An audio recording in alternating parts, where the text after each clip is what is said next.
What's up, everybody? Hey, I pulled some snips off the internet, well, actually on my TV because I stream, of some footage from Iran and some other places talking about what's going on over there. And you can see the difference. I just want you guys to watch this. It's how different the news is from there to here. And see what you think. So it talks about a little bit about the down fighter and the recovery and some other stuff. It was pretty interesting. Totally different from our news. It's a big difference when you don't have the media's controlling the narrative. So I'm sure they control the narrative over there, but it's a little different. The way they portrayed America to the way we see it. So check it out. The American military, who are now waiting to find out what their future holds. And at the moment, this war is not going in a direction any of them, let alone the administration, would want. This footage coming out of Iran purported to show US forces scrambling a search and rescue mission after one of its fighter jets was shot down by the regime over the southwest of the country. Iranian media is already reporting it's found parts of the aircraft. And only hours before... And so the capabilities of systems and the ability of Iran, for instance, to close the Strait of Hormuz. Last night I actually looked up an old CIA assessment, now declassified, made during the Iran-Iraq War, in which Iran's then Speaker of the Majlis, Ali Akbar Hassani Rafsanjani, talked about Iran's control of the Strait of Hormuz being more powerful than a nuclear weapon. Breaking news on the war with Iran. One of the crew members has been rescued after an F-15 fighter jet went down in Iran. The search and rescue for the second member now continues. Iran claiming it shot down the fighter jet. Joining us right now is Washington's senior international correspondent Jason Bellini. And Jason, fast-moving developments on that rescue effort for pilot number 2. What have we learned?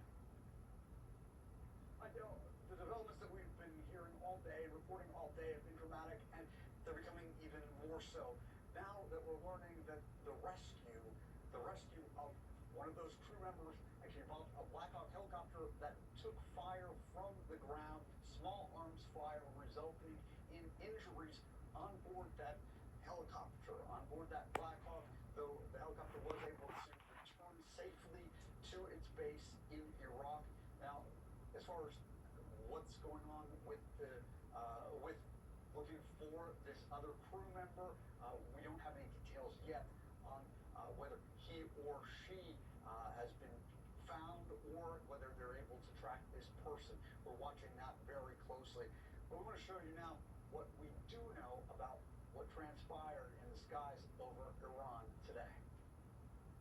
A vertical stabilizer largely intact, bearing the words U.S. Air Force in Europe, and the distinctive red tail flash of the 494th Fighter Squadron, scattered in the dirt in mountainous terrain in Iran. The markings match exactly one unit, the 48th Fighter Wing, based at RAF Lakenheath in England, and deployed to this theater. A crater, a burn scar, scattered metal, and what appears to be an ejection seat.